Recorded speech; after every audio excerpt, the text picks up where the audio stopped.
জানাচ্ছি সংবাদ প্রকাশের সাপ্তাহিক আয়োজন টপ 7-এ। সঙ্গে আছে আমি পাপিয়া মামুন। শুরুতেই জানিয়ে দিচ্ছি আজকের প্রধান শিরোনামগুলো। ভাষা শহীদদের শ্রদ্ধা জানাতে কেন্দ্রীয় শহীদ মিনারে সর্বস্তরের মানুষের ঢল। 21 পদকপ্রাপ্তদের পুরস্কার তুলে দিলেন প্রধানমন্ত্রী। আকস্মিক ইউক্রেন সফরে বাইডেন। জ্ঞানের ফেরিওয়ালা গোপালগঞ্জের সুনীল গাঙ্গুলি। সংরক্ষণের অভাবে হারিয়ে যাচ্ছে চাকমা ভাষার বর্ণমালা। মেসিকে 2026 বিশ্বকাপে দেখতে চান ডি মারিয়া। বাংলা সিনেমার নাম ইংরেজি বা মিশ্র ভাষায় কেন? শিশু থেকে বৃদ্ধ, নারী পুরুষ সমবেত সকলে ব্যানার ফুল নিয়ে উপস্থিত শহীদ মিনার চত্বরে। গানে গানে স্মরণ করছেন 52 বীর শহীদদের। 1952 সালের এই দিনে বাংলা মায়ের বীর সন্তানেরা মাতৃভাষার সম্মান রক্ষার্থে বুকের রক্তে রঞ্জিত করেছিলেন ঢাকার রাজপথ।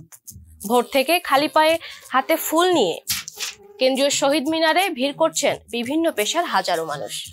আর আনমনে গেয়ে উঠছেন আমার ভাইয়ের রক্তে রাঙানো 21 ফেব্রুয়ারি আমি কি ভুলিতে পারি।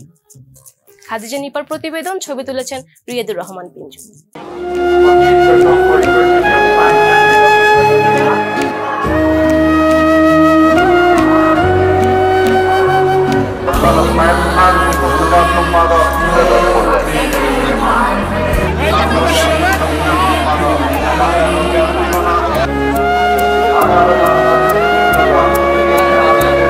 আমি ভাষা শহীদদের প্রতি শ্রদ্ধা জানানোর জন্য আজকে শহীদ মিনার ফেলতে এসেছি।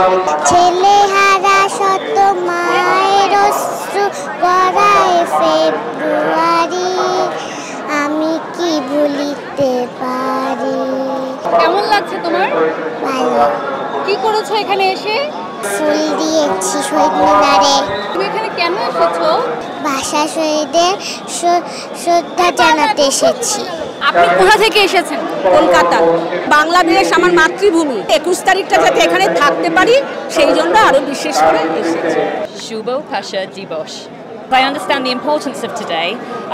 Yesterday I spent a fantastic day at the University of Dhaka with lecturers and students, and I got to understand more about what happened in 1952 and the fact that people gave their lives so that you can speak Bangla today. পাঠ্য বইয়ে যত বেশি করে আমাদের ভাষা আন্দোলনের শহীদদের কথা, ভাষার কথা বলা যাবে, আমার মনে হয় আমাদের নেক্সট জেনারেশন, কারণ আমাদের ইংরেজি মিডিয়ামটা অনেক বেশি তো, এবং আমরা পারি না পারি ইংরেজি মিডিয়ামের মতো করে চলতে চেষ্টা করি। এটা একটা ভুল ট্রেন্ড আমাদের মধ্যে। বাংলা ভাষাটা ইংলিশ মিডিয়ামেও করানো উচিত, এটা প্রত্যাশা আমার। আজকে যার জন্য মুক্ত ভাষায় কথা বলতে পারতেছি, অধিকার কথা বলতে পারতেছি, আজকে ছোট্ট আমার নাতনিকে নিয়ে আসি এই স্বাধীনতার কথা বলার জন্য। যারা আমাদের ত্যাগ দিয়ে গেছে তাকে স্মরণ করার জন্য স্কুলে নিয়ে গেছি, ফুল দিয়ে আসছে। আজকে তাকে দেখাতে নিয়ে আসছে যে সালাম, শফিক, বরকত আমাদের জন্য কি করে গেছে দেশে, সেটা তাকে বোঝানোর জন্য পর্যন্ত তাকে নিয়ে আসে।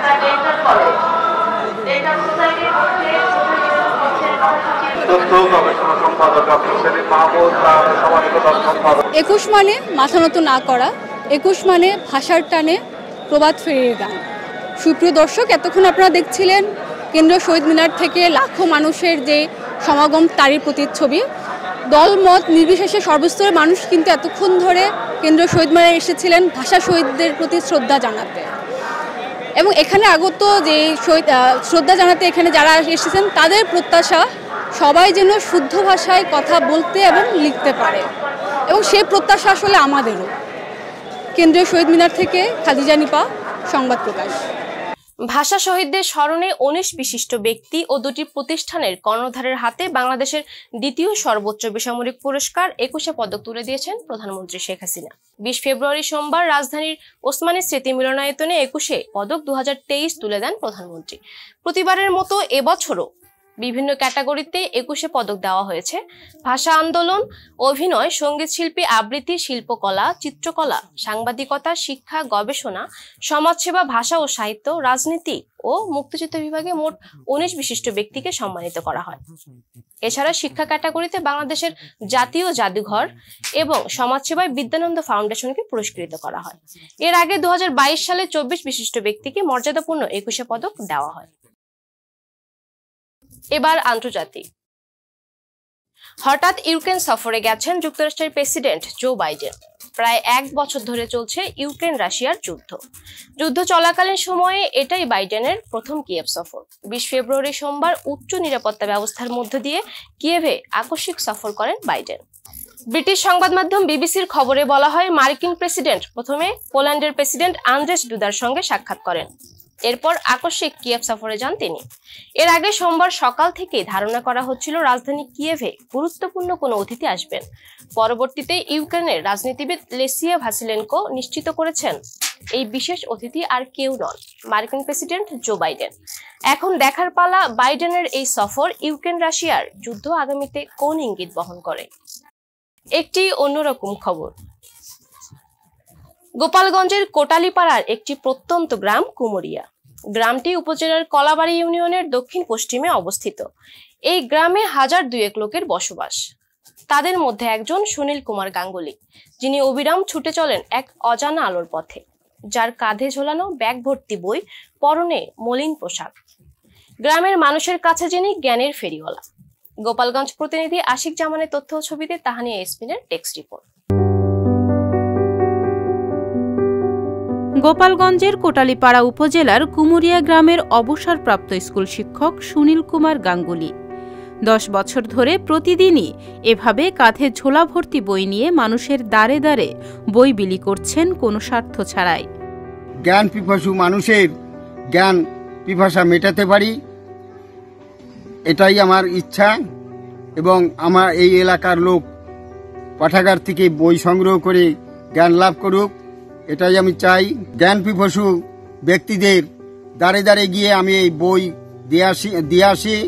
এই জন্য সাংবাদিক তরফ থেকে আমাকে জ্ঞানের ফেরিওয়ালা উপাধি দেওয়া হয়েছে, আমি সেইভাবে কাজ করতেছি।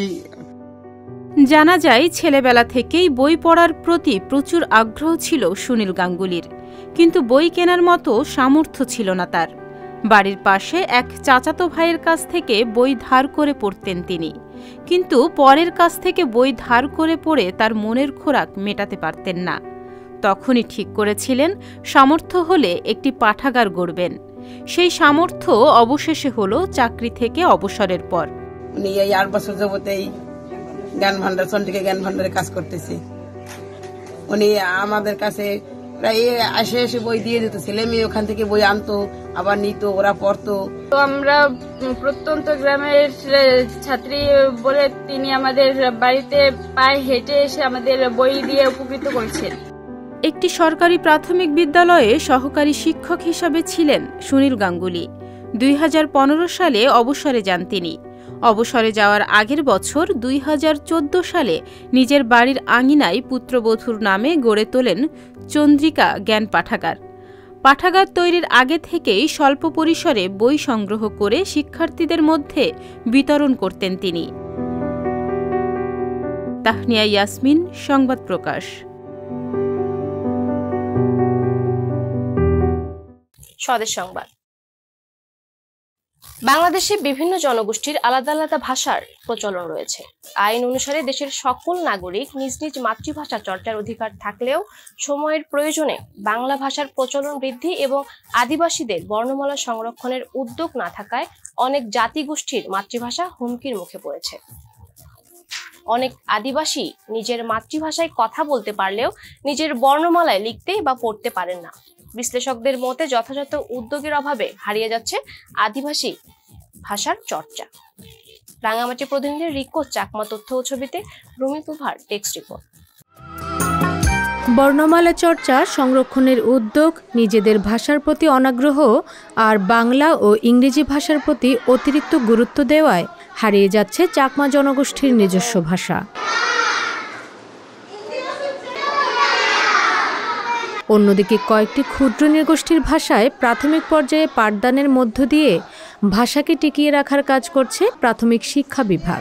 2011 সালের আদমশুমারি অনুযায়ী দেশের চাকমা জনগোষ্ঠীর সংখ্যা 4,44,000। সংখ্যাগতভাবে দেশে বাংলা ভাষার পরে চাকমা ভাষার অবস্থান। পার্বত্য চট্টগ্রামে নিজস্ব ভাষা ও সংস্কৃতি রয়েছে 11টি ক্ষুদ্র নৃগোষ্ঠীর, কিন্তু সংরক্ষণের অভাবে হারাতে বসেছে চাকমা ভাষার বর্ণমালা। 2017 সালে প্রথম পর্যায়ে এই 5টি ভাষার পাঠদানের বই বিতরণ করা হলেও এই ভাষায় প্রশিক্ষিত শিক্ষক না থাকায় ক্ষুদ্র নৃগোষ্ঠীর শিশুদের মাতৃভাষায় শিক্ষা কার্যক্রম পুরোপুরি কাজে আসছে না। আমরা তো আর ছোটকাল থেকে যদিও চাকমা বর্ণগুলো আমরা শিখি নাই। এই ট্রেনিং পাওয়ার পরেই আমরা জানতেছি, মাত্র 15 দিনের ট্রেনিংয়ে যা শিখেছি বর্ণগুলো আমরা যেভাবে 30 মিনিট বা 40 মিনিট ক্লাস নিতাম সেভাবে নিতে পারলে এটা মানে উন্নতি হতো আর কি। এটা তো আমাদের মনে করেন অন্য বিষয়, বাংলা ইংরেজি অন্য বিষয়গুলো আমাদের নিতে হচ্ছে, আবার এটাও আলাদা করে নিতে হচ্ছে। এটা তো একটা সময়ের ব্যাপার, কিন্তু সময়ের মধ্যে এটা সময় একটু কম। প্রশিক্ষণ পেলে তো অবশ্যই ভালো, কারণ বাচ্চাদেরকে শেখাতে আমাদের আরও সহজ হবে। আমরাও অন্য ভাষাদের পাশাপাশি আমাদের মাতৃভাষাটা আমরা ওদেরকে শেখাতে পারবো। এটা যদি টিকে রাখার জন্য তাহলে বারবার টিচারদেরকে রিফ্রেশ ট্রেনিং দেওয়ার পর রিফ্রেশ ট্রেনিংটা দিতে হবে, কারণ কয়েকজন মুসলিমে কয়েকজন টিচার ট্রেনিং দিচ্ছে এটা হবে না, আরও বাড়াতে হবে ট্রেনিং, তারপরে এরা ধরে রাখতে পারবে। শিক্ষকদের প্রশিক্ষণের অভাব, শ্রেণীকক্ষ ও শিক্ষক সংকট, শিক্ষা কার্যক্রম মূল্যায়ন সহ নানা প্রতিবন্ধকতাই রয়েছে।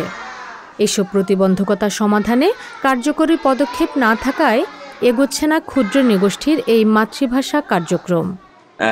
এখন কোভিডের পরে স্কুল যদি আবার আনুষ্ঠানিকভাবে কার্যক্রম শুরু করে, আগে যেসব শিক্ষক প্রশিক্ষণ নিয়েছিলেন তাদেরকে আমরা আবার রিফ্রেশার্স ট্রেনিং বা সঞ্জীবনী প্রশিক্ষণ দিয়ে তাদেরকে আবার এই ভাষা শিক্ষা কার্যক্রমে তাদেরকে যদি আবার এঙ্গেজ করি, তাহলে আশা করা যাচ্ছে যে এক্ষেত্রে কিছুটা অ্যাচিভমেন্ট হবে।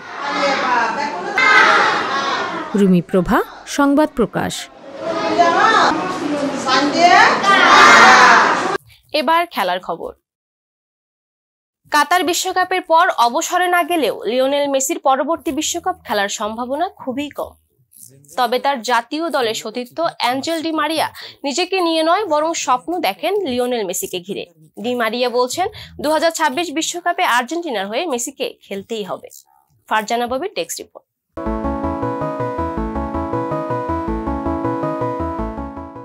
বিশ্বকাপের আগেই মেসি জানিয়েছেন কাতারি হতে যাচ্ছে তার শেষ বিশ্বকাপ। শিরোপা না জিতলেও এমনটাই ভবিতব্য। মেসি এলেন, সেরা তারকা হয়ে জিতলেন শিরোপা। এবার তাহলে পরিকল্পনা কি? মেসিকে 2026 সালের বিশ্বকাপেও দলের সঙ্গে পাওয়া যাবে?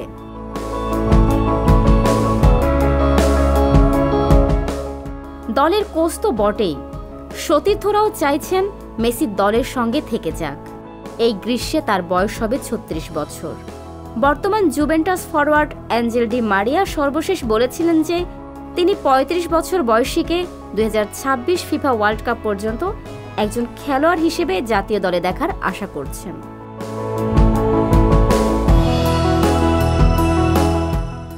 ডি মারিয়া বলেন, আমি আর পরের বিশ্বকাপের স্বপ্ন দেখি না। আমি আগামী কোপা আমেরিকায় আমার সম্ভাব্য সবকিছু করব। লিওকে পরের বিশ্বকাপে থাকতে হবে। হ্যাঁ এবং হ্যাঁ, তিনি লিও। 7টি ব্যালন ডি'অর, চ্যাম্পিয়ন্স লিগ, বার্সেলোনার হয়ে সব জিতেছেন তিনি ইতিহাসের সেরা।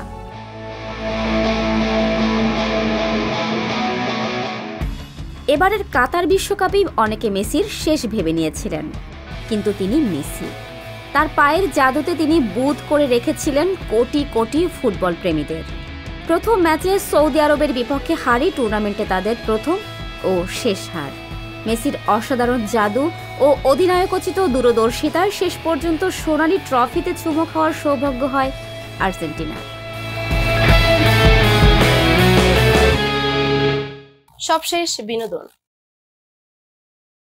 বাংলা পৃথিবীর একমাত্র ভাষা যার জন্য প্রাণ দিতে হয়েছে। ভাষা হিসেবে আমরা বাংলা ব্যবহার করলেও সর্বস্তরে হচ্ছে না বাংলা ভাষার ব্যবহার। এক্ষেত্রে ইংরেজি ভাষার দাপটে বাংলা যেন কোণঠাসা। আমাদের বিনোদন মাধ্যমেও ইংরেজি ও হিন্দি ভাষার প্রভাব স্পষ্ট, কেননা প্রায়ই বাংলা সিনেমায় চোখে পড়ছে ইংরেজি নাম। সামিয়া বিন্দুর প্রতিবেদন। বাংলাদেশ আয়তনে ছোট হতে পারে, বাংলাদেশের বুকে অনেক জায়গা। বাংলাদেশ মানুষকে ভালোবাসতে পারে।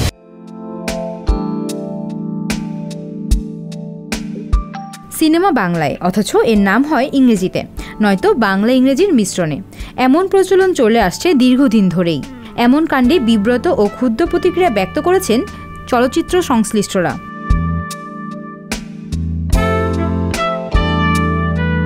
বিশ্বে বাঙালি একমাত্র জাতি যারা নিজেদের ভাষা রক্ষার জন্য প্রাণ দিয়েছেন। 70 ও 80-র দশকের অধিকাংশ ছবির ধরন মুক্তিযুদ্ধ, পারিবারিক ও সামাজিক বিষয় নিয়ে নির্মিত, যেমন কাচের দেয়াল, জীবন থেকে নেয়া, মানুষের মন, ওরা 11 জন, ধীরে বহে মেঘনার মতো সফল চলচ্চিত্র। নামগুলো যেমন বাংলা ভাষায় নির্মিত, তেমনি বাংলার মানুষের কথা যেন তাতে প্রকাশ পেয়েছে।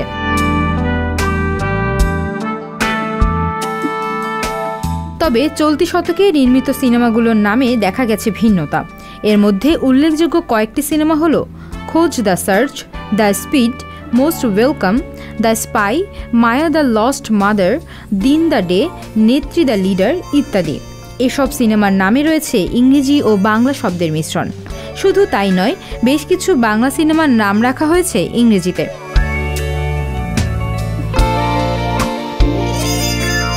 চলচ্চিত্র পরিচালক সমিতির সাবেক মহাসচিব বদিউল আলম খোকন বলেন, আমরা ইংরেজি নামের ক্ষেত্রে খুব কঠোরভাবে হস্তক্ষেপ করছি।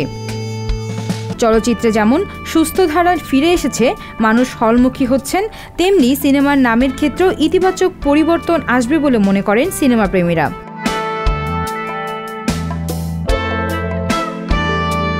সামিয়া বিন্দু, সংবাদ প্রকাশ।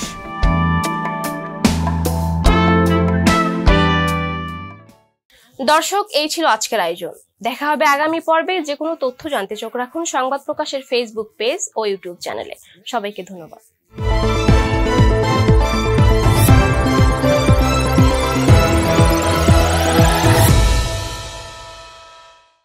সংবাদ, ফিচার ও অনুষ্ঠানের জন্য ভিজিট করুন সংবাদ প্রকাশের ওয়েবসাইট এবং যুক্ত থাকুন ফেসবুক পেজ ও ইউটিউব চ্যানেলের সঙ্গে।